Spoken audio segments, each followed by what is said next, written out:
था प्लस 15 बिंदु का शर्त दिया था जो लाइसेंस इसको मिला है कार्यक्रम करने का। कौन सा कार्यक्रम करना इनको पता है? ये लड़की डांस नचाने का प्रोग्राम का कार्यक्रम नहीं दिया था करने। पहले बात समझिए, आपको नहीं बताया था, आपकी गलती नहीं है, कमेटी को हम बता रहे हैं। केस कमेटी पे होगी, FIR इन पे होगा, आप पे नहीं होगा। आपको देखने के लिए जनता आती है, बहुत अच्छी बात है, लेकिन हम लोग विधि व्यवस्था का संभालने का काम करते हैं। कितने लोग हैं? 50,000 लोग जुटे हुए हैं। हम लोग कितने पुलिस वाले हैं? 100 200 इतना लोगों को संभालते हैं। इस एरिया में लगभग 5 लाख जनता है। हम लोग कितने लोग रहते हैं? कानून से चलते हैं हम लोग। तो कानून सभी के लिए सामान्य है, मेरे लिए भी है, इनके लिए भी, आपके लिए है। आपको देखने आते हैं, अच्छी बात है, लेकिन इनको शर्त दिया गया था, किस शर्त पे आप करेंगे कार्यक्रम। पूरा बेगूसराय नहीं, पूरा बिहार में ये बात समझ लीजिए कि सरकार का आदेश है कि हमको क्या करना है, क्या नहीं करना है। आज समझ में आई आपको? गौरव जी, आप अपना प्रोग्राम कीजिए।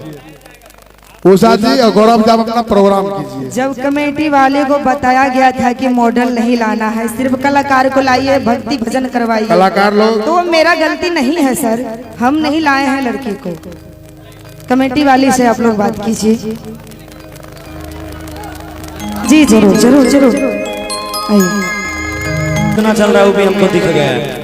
कैमरा वाले को किसी को बदनाम मत करिए। ये मैं देखिए बड़ा तकलीफ होता है, इतने लोग हमारे लिए आए हैं, ये निराश होके जाएंगे तो मार्केट गौरव ठाकुर उषा यादव का खराब होगा, किसी का खराब नहीं होगा।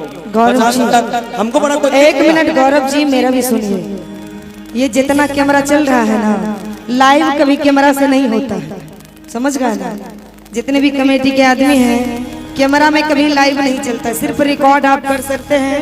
2 दिन बाद, 4 दिन बाद, 10 दिन बाद के बाद ये वीडियो डलाएगा, लेकिन अभी ये वीडियो नहीं मिलेगा कहीं, समझ गए ना? और देखिए, एक लाइव कभी भी होता है तो मोबाइल से होता है। जनता हमारे लिए आई है, अगर निराश होके जाती है तो हमारे अंदर तकलीफ होता है, उसको तकलीफ होता है। वो इंसान कोई रात भर घर परिवार छोड़ के बैठा है, हम दोनों अभी हमारे प्रशासन भैया बोल रहे थे, दीवार पे खड़ा है तो वो हमारे लिए खड़ा है। कल भी यहाँ कार्यक्रम हुआ था, कितना भीड़ है। सुनिए सुनिए सुनिए, अभी हमारे प्रशासन भैया बोल रहे थे, दिल पे नहीं लीजिएगा ये बात, हम सच बात किसी को भी बोल देते हैं, चाहे वो मेरे पिताजी क्यों ना हो। कह रहे थे इतना भीड़ आप लोग क्यों लगाए हुए हैं, क्यों लगाए हैं इतना भीड़? हम किसी को घर से बुलाने गए हैं, कलाकार को आप बुलाइएगा तो देखने नहीं आएगा लोग। आप सत्संग कराते हैं, गौरव ठाकुर उषा यादव को बुलाइएगा, कहिएगा नहीं आएगा ये लोग देखने। ये कहाँ से जायज है? हमको इधर तकलीफ होता है कि हमारे लोग बिना सुने प्रोग्राम सिर्फ कमेटी के लोग देखेंगे। पैसा का मायना नहीं है जीवन में, बहुत पैसा है हमारे पास, ये सब मत समझिएगा। हम यहाँ आते हैं तो प्यार लेने के लिए आते हैं, और प्यार लेने से बाधित करते हैं आप लोग। अब बताइए तो आदमी कितना दूर से चल के आया है। जोरदार ताली हो जाए। आप मत बनाइए कार्यक्रम, हम चुपचाप घर चले जाएंगे, लेकिन किसी के दिल को ठेस मत पहुंचाइए। पहले कह दीजिए क्या हम ऐसा गवाना चाहते हैं तो हमको मत बुक कीजिए। आप शांत हो जाइए, शांत हो जाइए, आप लोग चुपचाप देखिए। हमको इधर लगता है, कोई उड़न पाना नहीं करिएगा, हमको इधर लगता है तब हम बोले हैं, बुरा मत मानिएगा आप लोग कोई। वही तो हम पहले ही बोल दिए, बुरा मत मानिएगा। ये बात जो बोल के गए आप, इतना भीड़ क्यों लगाई, इससे हमको बहुत दिल पे दुख होगा, क्योंकि ये लोग हमारे भगवान हैं और आप लोगों का भी उनका बेटा है, हम उनके बनाए हुए हैं, हम वो हमारे लिए भीड़ लगाए हैं। ये लोग अगर चाह लेंगे कोई आदमी को आसमान तक ले जा सकते हैं। आप नीतीश कुमार जी को बुलाएंगे ना तो पैसा देंगे तब लोग आएगा चुनाव में प्रचार देखने के लिए। गौरव ठाकुर पैसा नहीं देगा किसी। भगवान से भी बढ़ के जनता और श्रोता भगवान होते हैं, चाहे कितनियों बड़ा DM CM क्यों ना हो, उनको बनाने वाले चाहे कितनियों बड़ा तेजस्वी यादव क्यों ना हो, चाहे moदी जी क्यों ना हो, उनको भी बनाने वाले हमारे श्रोता भगवान होते हैं।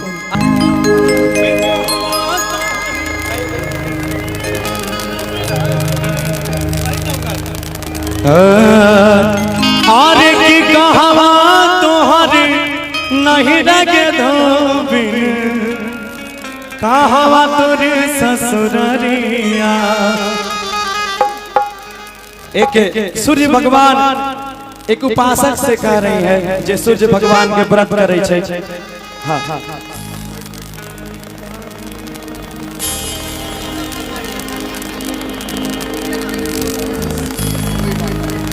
आई कि कहवा तोहरे अरे नहीं लगे धोबिन कहवा तोरे ससुररिया कि कहवा लगे धोबिन हो सारी रतिया ये पूरा हमर नहिरा जी दीनानाथ पश्चिम मोर ससुररिया बहिते जी दीनानाथ बीतल सारे रतिया। आइएगा सुशील भाई।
से मिटाइएगा। अरे मांगे मांगे मांग गया वाला मांग भी हाला